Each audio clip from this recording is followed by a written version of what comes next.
തീവ്ര വോട്ടർ പട്ടിക പരിഷ്കരണത്തിന്റെ ഭാഗമായി എന്യൂമറേഷൻ ഫോം ഡിജിറ്റലൈസ് ചെയ്യുന്ന ക്യാമ്പുകളിൽ മുഖ്യ തെരഞ്ഞെടുപ്പ് ഓഫീസർ ഡോക്ടർ രത്തൻ ഖേൽക്കർ എത്തിയിട്ടുണ്ട്. അവിടെ നിന്നുള്ള ദൃശ്യങ്ങളാണ് നമ്മൾ കാണുന്നത്. റോഷിപാൽ നമുക്കൊപ്പം. റോഷിപാൽ, എന്യൂമറേഷൻ ഫോം വിതരണം പൂർത്തിയായി കഴിഞ്ഞിരിക്കുകയാണ്. ഇനി അതിന്റെ ഡിജിറ്റൈസ് ചെയ്യുന്ന ക്യാമ്പാണ് അവിടെ തുടങ്ങിയിരിക്കുന്നത്. എന്തൊക്കെയാണ് ഇപ്പോൾ നൽകാൻ കഴിയുന്ന വിവരങ്ങൾ? സുജിയ, തീവ്ര വോട്ടർ പട്ടിക പരിഷ്കരണത്തിന്റെ നടപടികൾ അത് അവസാന ഘട്ടത്തിലേക്ക് പോവുകയാണ്. ഡിസംബർ 4-നകം എല്ലാ നടപടികളും പൂർത്തിയാക്കാനാണ് തെരഞ്ഞെടുപ്പ് കമ്മീഷൻ നിർദ്ദേശം. അതിന്റെ ഒരു സാഹചര്യത്തിലാണ് സംസ്ഥാനത്ത് എന്യൂമറേഷൻ ഫോമുകൾ ഏതാണ്ട് ശേഖരിച്ചത് അന്തിമഘട്ടത്തിലാണ്. ഇനി എന്യൂമറേഷൻ ഫോമുകൾ ഡിജിറ്റലൈസ് ചെയ്യുക എന്ന വലിയ ഉത്തരവാദിത്വമാണ്. അതാണിപ്പോൾ നടക്കുന്നത്. ഇപ്പോൾ തിരുവനന്തപുരത്തുള്ള നഗരത്തിലുള്ള ക്യാമ്പുകളിൽ മുഖ്യ തെരഞ്ഞെടുപ്പ് ഓഫീസർ രത്തൻ ഖേൽക്കർ സന്ദർശിക്കുകയാണ്. ഇപ്പോൾ അവിടെ ഓരോ BLOമാരും ആ പ്രദേശങ്ങളിൽ എന്യൂമറേഷൻ ഫോമുകൾ അപ്ലോഡ് ചെയ്യാൻ വേണ്ടി ക്യാമ്പുകളിലേക്ക് അത് കൈമാറാൻ ക്യാമ്പുകളിലേക്ക് എത്തിച്ചേരാനുള്ള നിർദ്ദേശമാണ് നൽകിയത്. അതിൻ്റെ അടിസ്ഥാനത്തിലാണ് ആളുകൾ തന്നെ വരുന്നുണ്ട്, നേരിട്ട് എത്തി ക്യാമ്പുകളിൽ പൂരിപ്പിച്ച എന്യൂമറേഷൻ ഫോമുകൾ കൈമാറുന്നുണ്ട്. ആ കൈമാറിയ ഫോമുകൾ ചുമതലയുള്ള ബൂത്ത് ലെവൽ ഓഫീസർമാർ അത് ഡിജിറ്റലൈസ് ചെയ്യുന്നതിൻ്റെ ദൃശ്യങ്ങളാണിപ്പോൾ കാണാം. അവരുടെ മൊബൈൽ ഫോണുകളിൽ അത് ആ എന്യൂമറേഷൻ ഫോമുകളിൽ പൂരിപ്പിച്ച വിവരങ്ങൾ പൂർണ്ണമായും അതിൽ അപ്ലോഡ് ചെയ്യും. അങ്ങനെ ഓരോ വോട്ടർമാരും അവരുടെ എന്യൂമറേഷൻ ഫോമുകൾ കൃത്യമായി ഇവിടേക്ക് എത്തിക്കുന്ന അതിൻ്റെ ദൃശ്യങ്ങളാണ്. ഇനി ഇത് അതിവേഗത്തിൽ പൂർത്തിയാക്കേണ്ടതുണ്ട്. കാരണം 4-ാം തീയതിക്കകം പൂർത്തിയാക്കണം. അതിനുശേഷം പിന്നീട് കരട് വോട്ടർ പട്ടിക ഡിസംബർ 9-നാണ്. അതായത് ഇന്നലത്തെ യോഗത്തിൽ രാഷ്ട്രീയ പാർട്ടികളൊക്കെ ആശങ്കകളൊക്കെ അറിയിച്ചിരുന്നല്ലോ. അതേക്കുറിച്ച് കൂടി രത്തൻ ഖേൽക്കറിനോടൊന്ന് ചോദിക്കാം. തീർച്ചയായും സർ, എങ്ങനെയുണ്ട് SIRന്റെ പുരോഗതി? എങ്ങനെയാണ്? ഏറ്റവും നല്ല വിധത്തിലാണ് പുരോഗമിക്കുന്നത്. നമുക്ക് ഇവിടെ ഈ ക്യാമ്പിൽ കാണാം, നമ്മുടെ ഒരു വോളണ്ടിയർ ഉണ്ട്, മിസ്റ്റർ അനന്ത പത്മനാഭൻ.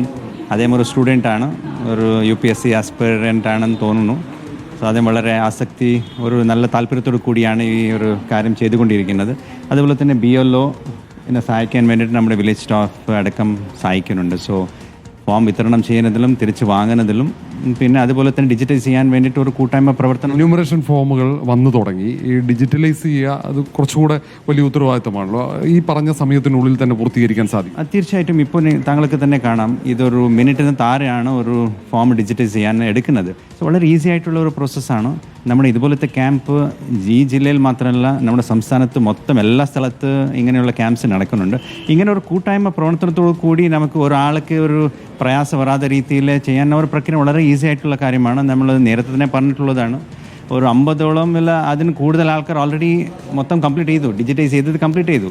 സോ അത് കൃത്യമായിട്ട് നമുക്കിങ്ങനെ ഒരു ടീം വർക്ക് ഉണ്ടെങ്കിൽ ഏറ്റവും നല്ല വിധത്തിൽ വളരെ ഈസി ആയിട്ട് ചെയ്യാൻ പറ്റും. ഈ ഒടുവിലത്തെ രാഷ്ട്രീയ പാർട്ടികളുടെ യോഗത്തിലും അവർ ഉന്നയിച്ച കുറച്ച് ആശങ്കകളുണ്ട്. ആയിരക്കണക്കിന് ആളുകളുടെ പേരുകൾ വോട്ടർ പട്ടികയിൽ നീക്കം ചെയ്യപ്പെടുമെന്ന ആശങ്ക അങ്ങനെ ഉണ്ടാകാനുള്ള സാധ്യതയുണ്ട്. ഒരു എലിജിബിൾ വോട്ടർ ഉണ്ടെങ്കിൽ കേരളത്തിൽ തീർച്ചയായിട്ടും അവർ നമ്മുടെ വോട്ടർ പട്ടികയിൽ ഉണ്ടാവും. അത് നമ്മുടെ ഉറപ്പാണ്. അപ്പോൾ നമ്മുടെ എന്യൂമറേഷൻ ഫോമുകൾ ഏറ്റുവാങ്ങിയ എല്ലാവരും എത്രയും പെട്ടെന്ന് സംസ്ഥാനത്ത് വിവിധയിടങ്ങളിലെ ക്യാമ്പുകളിലേക്ക് എത്തി കൈമാറണം. അതാണ് നമുക്ക് അഭ്യർത്ഥിക്കാനുള്ളത്. തീർച്ചയായിട്ടും അതാണ് നമ്മൾ അഭ്യർത്ഥിക്കുന്നത്. കാരണം നമ്മുടെ ബൂത്ത് ലെവൽ ഓഫീസേഴ്സ് എല്ലാ സ്ഥലത്ത്, ഇപ്പോൾ മാഡം തന്നെ പറഞ്ഞു, ബൂത്ത് ലെവൽ ഓഫീസർ കുറേ സ്ഥലത്ത് പോയിട്ട് അവിടെ വീട് പൂട്ടിയിട്ടുണ്ട്. നമ്മൾ ഫോം കൊടുത്തു, പക്ഷെ തിരിച്ച് ലഭിക്കാൻ വേണ്ടിയിട്ട് അവർ 2-3 പ്രാവശ്യം പോയിന്റ് വരും. സോ അങ്ങനെ നമ്മൾ ഒരു കാര്യങ്ങൾ ഉറവാക്കാൻ വേണ്ടിയിട്ടാണ് ഈ ക്യാമ്പ് തുടങ്ങിയിട്ടുള്ളത്. അവർക്ക് കൃത്യമായിട്ട് ഡിജിറ്റൈസ് ചെയ്യാനും സാധിക്കും, നമ്മുടെ വോളണ്ടിയർമാരുടെ സഹായം കൂടി തേടാൻ സാധിക്കും. സോ ആൾക്കാർ കൃത്യമായിട്ട് വന്നിട്ട് ഇങ്ങനെയുള്ള ക്യാമ്പ്സിലെ ഈ ഫോംസ് തിരിച്ച് ലഭ്യമാക്കണം എന്നുള്ളതാണ് നമ്മുടെ ഒരു ആഗ്രഹം. എന്യൂമറേഷൻ ഫോം തിരിച്ചു നൽകാൻ സമയപരിധി വെച്ചിട്ടുണ്ട്.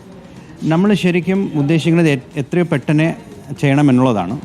നമ്മുടെ ഉദ്ദേശം ഡിസംബർ 4-ാം തീയതി അവസാനം ദിവസമാണെങ്കിലും കുറച്ച് ദിവസം മുൻപ് നമ്മൾ പൂർത്തിയാക്കുകയാണെങ്കിൽ ഇങ്ങനെ വിട്ടുപോയിട്ടുള്ള ആൾക്കാരെ നമ്മൾ ഫോക്കസ് ചെയ്തിട്ട് അവർ കൂടി ലിസ്റ്റിൽ കൊണ്ടുവരാൻ സാധിക്കും എന്നുള്ളതാണ്. സോ അതത് ജില്ലകളാണ് ഇത് ടൈം തീരുമാനിക്കുന്നത്. അത് ജില്ലയുടെ ഒരു പ്രോഗ്രസ് അനുസരിച്ചിട്ട് അത് അവർ തീരുമാനിക്കും. കേരളത്തിലെ മലയാളികളെ സംബന്ധിച്ചിടത്തോളം വലിയൊരു വിഭാഗം പ്രവാസികളാണ്. അപ്പോൾ പ്രവാസികൾക്ക് വലിയ ആശങ്കയുണ്ട്. അവർ പലരും നാട്ടിലില്ല. അപ്പോൾ അവരുടെ ആശങ്ക പരിഹരിക്കാൻ നമ്മൾ ഇടപെടുന്നുണ്ടോ? തീർച്ചയായിട്ടും നമ്മുടെ വളരെ ഈസി ആയിട്ട് നമ്മൾ ചെയ്യുന്ന ഒരു കാര്യമാണ്. എസ്പെഷ്യലി ഓവർസീസ് സെലക്ടേഴ്സിന് വേണ്ടി അവർക്ക് വേണ്ടിയിട്ട് തന്നെ ഒരു കോൾ സെൻറ്റർ, പിന്നെ ഇമെയിൽ ID ഒക്കെ ഇട്ടിട്ടുണ്ട്. അവർക്ക് എന്തെങ്കിലും പ്രയാസങ്ങളോ അതിൽ പറയാം. പിന്നെ അവർ സ്ഥലത്തില്ലെങ്കിലും ആരെങ്കിലും അവർക്ക് വേണ്ടിയിട്ട് സൈൻ ചെയ്ത് കൊടുക്കാം. അത് പൂരിപ്പിച്ച് നൽകാനുള്ള ഒരു ഫെസിലിറ്റി കൂടിയുണ്ട്. അങ്ങനെ ഓരോ ആൾക്ക് പ്രയാസം ഉണ്ടാവില്ല. സോ തീർച്ചയായിട്ടും നമ്മൾ എല്ലാവരും സഹായിച്ചുകൊണ്ട് തന്നെ നമ്മൾ പ്രോഗ്രസ് ചെയ്യുന്നത്. സുജയ, അങ്ങനെ വളരെ ആക്റ്റീവായി തന്നെ ഈ തീവ്ര വോട്ടർ പട്ടിക പരിഷ്കരണത്തിന്റെ നടപടിക്രമങ്ങൾ മുന്നോട്ട് പോകുന്നു എന്നാണ് രത്തൻ കേൽക്കർ പറയുന്നത്. ഏതായാലും ഇപ്പോൾ ഇതൊരു വോളണ്ടിയറാണ്. നേരത്തെ പറഞ്ഞതുപോലെ അദ്ദേഹം ഇവരെ നമുക്ക് ദൃശ്യങ്ങൾ അതിന്റെ മധ്യത്തിൽ നിൽക്കുന്ന അവരാണ് BLO. മറ്റ് രണ്ടുപേരും ഇവരെ സഹായിക്കുകയാണ്. റോഷിപാൽ റെക്കോർഡ് ചെയ്തോളൂ. നമുക്ക് വൈകുന്നേരമാകുമ്പോൾ ഇതേക്കുറിച്ച് റോഷിപാലിന്റെ ഒരു സ്പെഷ്യൽ റിപ്പോർട്ട് തന്നെ